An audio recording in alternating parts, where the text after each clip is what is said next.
Bucks win 118-109. Giannis had 35 points, 11 rebounds, 2 assists. He's now gone for at least 35 points and 10 rebounds in 3 straight games. That ties the longest such streak of his career. It's also, by the way, one shy of tying Kareem Abdul-Jabbar for the longest such streak in Bucks history. But then on the flip side, Dame, he's struggling a little bit. He's on pace for his worst shooting season of his career. It's very, very early, folks. But he's shooting 37% from the field, 27% from 3. Remember, he got off to that shaky start a little bit in 2021-22.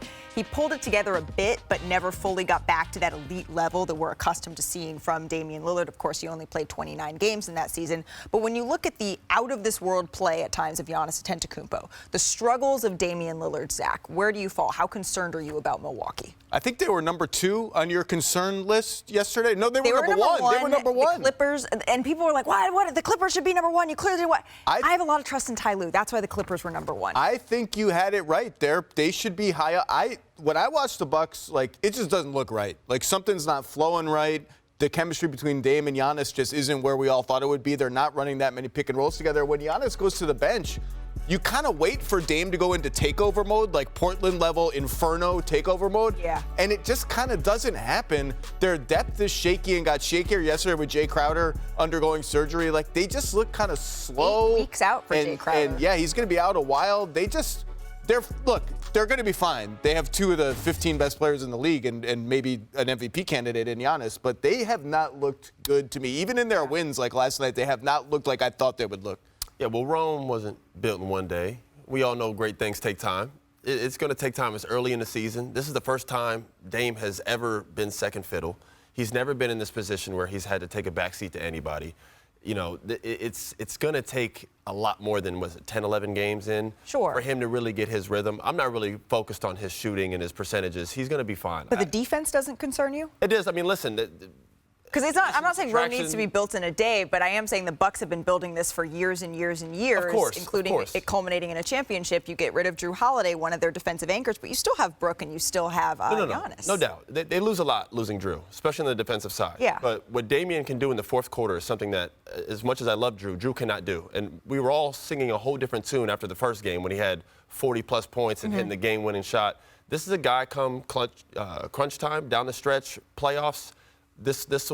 We'll see why this trade was made. But that game is a great example. They won that game, and everyone was going crazy. I didn't think they looked good in that game either. That was a 1-point win over Philly. I thought they just kind of looked a little raggedy. A little bit blah, as you would say. Where do you fall on this, Perk?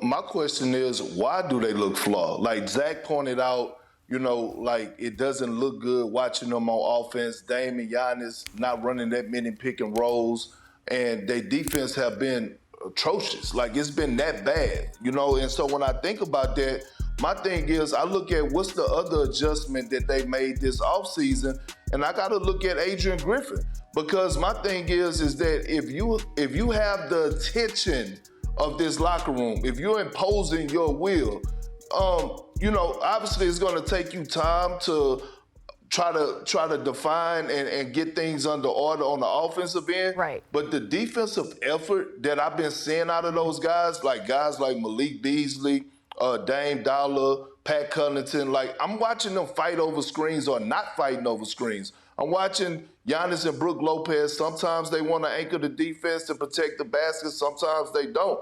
And so that's a reflection of the coach. And I think this is going to be a learning period, not only for the Dame Dollar in his new situation, but it's going to be a learning period with Adrian Griffin, because Budenholzer had those boys playing defense. Why you don't? Yeah, I mean, it was a well-oiled machine under Mike Budenholzer. And look, we've had Adrian Griffin and John Horst in our studio. They were wonderful. You can see their vision for what this team could be. It's very, very early, but thus far it hasn't lived up to expectations. And when you see what the Celtics are doing, when you see what Philadelphia is doing, we've talked about having not much room for error in the Western Conference. The top of the East is tough, and the Bucks don't want to get left behind here. But when there is a pass as nice as DeMar DeRozan's, we need to see it twice. I don't know if I have seen something quite like this. I mean, the 360 in midair. He didn't even need to do all that. He just added a little sauce. Like, stop spinning. That's the most impressive thing. He stopped midair. Yeah. He stopped spinning, and then it's also a reverse spin. It's not the typical 360 move. Yeah, I don't even know how the physics work on that. That was never my subject in school. What is the one thing that the Clippers could do to sort of right the ship here? What Ty Lue said yesterday, stop walking around on offense. He made it clear to them. He laid down the law. If we're going to have this offense with all these four creators on the floor, we need to run some plays and we need to run them hard. And they're not doing it. They're going station to station to station. And here's the tape. I think we got a couple plays to highlight here. This is just Paul George walking it up. Got Spencer Dinwiddie on me. Everyone kind of standing around. Some guys are moving. That's cool. A little bit. Pick coming up from P.J. Tucker to get a better defender. Mikal Bridges switched onto him. No passes. Bad shot. Miss. Just total disorganization. Here we got Russ bringing the ball up. Zoo's on the floor, so space. Look at Paul George just walk next to Norm Powell like, hey, man, want to have a picnic over here? What's going on? Why don't we all stand in the same place and chill out? James dribbles. Guys kind of just like, okay, there's stuff happening. Everyone's chilling out, maybe talking to some people in the crowd. Like, they got to get some zip into this. And it's not just transition play that they need more of. It's like in the half court, you got to run your stuff. You got to run it. Right. You have to see it a little bit more. Take a look at this. The longing losing streaks by a former MVP. A couple of them right now are on the Los Angeles Clippers. But you have a streak of your own, Zach, going. You've watched every single minute. Is that correct? Of this James Harden union with the Clippers. Are you going to keep that up tonight? I was going to watch the Warriors-Wolves, but now Steph's out, so I may be lured back. Oh, the streak is going to be alive. I think I need help. The streak is going to be alive. Help the me! game, Zach, that I am most excited for is the clash of Victor Wembanyama and Chet Holmgren. They are front runners for Rookie of the Year. And if you look at the numbers, it's pretty easy to see why, right? When we talk about Chet, when we talk about Victor Wembanyama, they are the only two rookies in league history to average over 1.5 threes and 2 blocks per game. As we say hello again to Austin Rivers, I'm really hopeful that there's going to be many more to come tonight, particularly in their head-to-head matchup here. So, Austin, how are these guys able to get it done on both ends of the floor here? This is what happens when talent, agility, and ability meet. We're going to run through this right now. Let's run it from the top. Let's do it. You're going to see here, right here, simple possession, air ball, which usually leads to easy, fast break points. We're going to run it slowly. He's got his back turned. Most of the time, a guy's getting dunked on. Pause. Oh, we didn't pause it. Let's see that. Oh. Maybe we Whatever. Let's play it.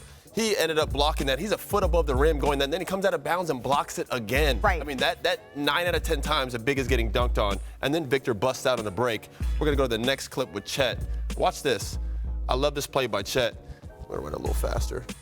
He's coming down with one of the best guards in the league, Shai Alexander. He knows how much attention this guy gets. We'll pause it right here. That's a 7-footer, teeing up a 3, and this is the first shot of the game for him. Yep. We talk about ability. That is just a play that really shows how diverse his game is. And these two really went at it in preseason. It was chippy. Yep. You can see they were very short when they were talking about each other.